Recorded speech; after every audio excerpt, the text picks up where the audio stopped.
program of tunnels and bridges that we're seeing played out in Brisbane makes no sense from an economic viewpoint, from an environmental viewpoint, or from a social viewpoint. It's a wicked waste of our community resources, both in terms of the many millions of dollars of council funds that's being spent towards these projects. It's a wicked waste in terms of the resources that are being used in the construction of these tunnels and bridges, with all their greenhouse gas implications. And it's a wicked waste of priorities at a time when Brisbane needs to be visionary and looking to providing a proper future for our city, which makes the city a genuine livable city with a proper functioning public transport system.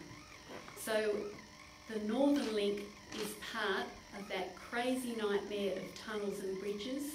It's not justifiable economically, environmentally or socially. Greens were the only party that went to the last Brisbane City Council election that spoke out against those crazy plans and provided alternatives. Now, in terms of the alternatives that the Greens publicised during that period, which I'll just briefly mention tonight, the centrepiece was a comprehensive light rail plan, and you would have seen a large map as you came in.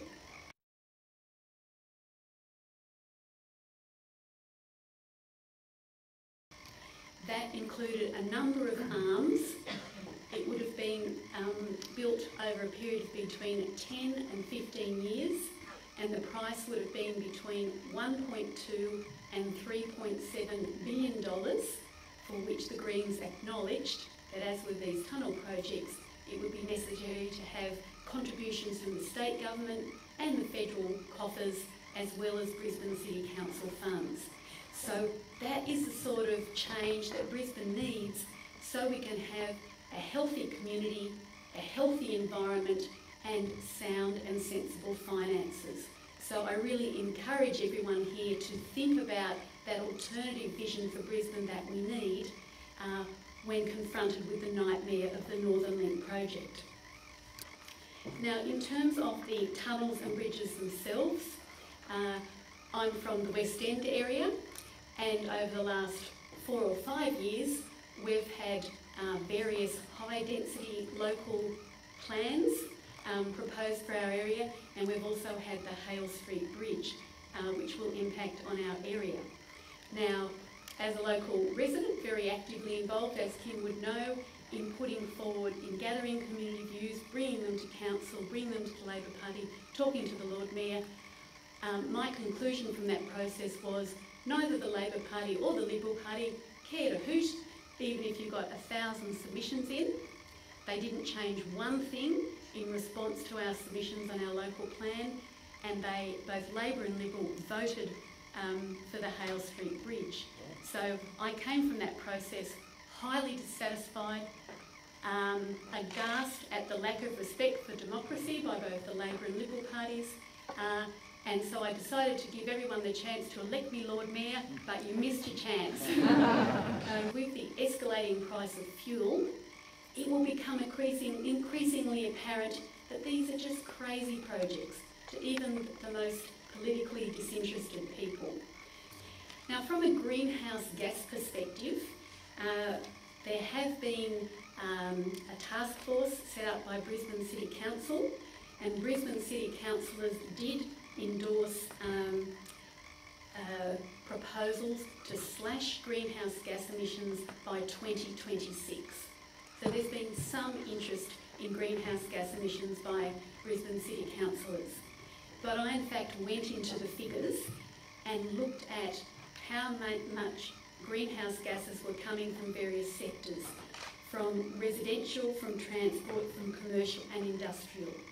And what I have found, and it's from figures of the Brisbane City Council itself, is that far from reducing greenhouse gas emissions from the city by 2026, as Council proposes, The emission levels from the sectors are absolutely soaring. Our greenhouse gas emissions are soaring rather than reducing.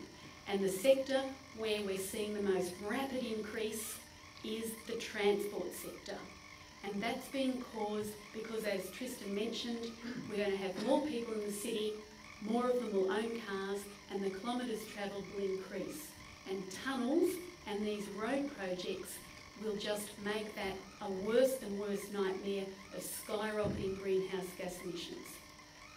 The Greens, as well as the light rail proposal, put out dedicated bikeway proposals, $25 million a year for 4 years. We put out initiatives including Kids Ride Free to encourage public transport use amongst young people before they became highly car dependent. And we put out sensible policies on limiting growth so that we didn't become ensnared in congestion, and so we could have adequate parks, public facilities, so everyone can have a good quality of life. So the Labor and Liberal parties basically have very similar policies, and I think that's something for all of you to remember. I'm not sure how many of you are Green voters or how many vote for the major parties, but the message I want to put is both Labor and Liberal have very similar policies. They're Tweedledum and Tweedledee.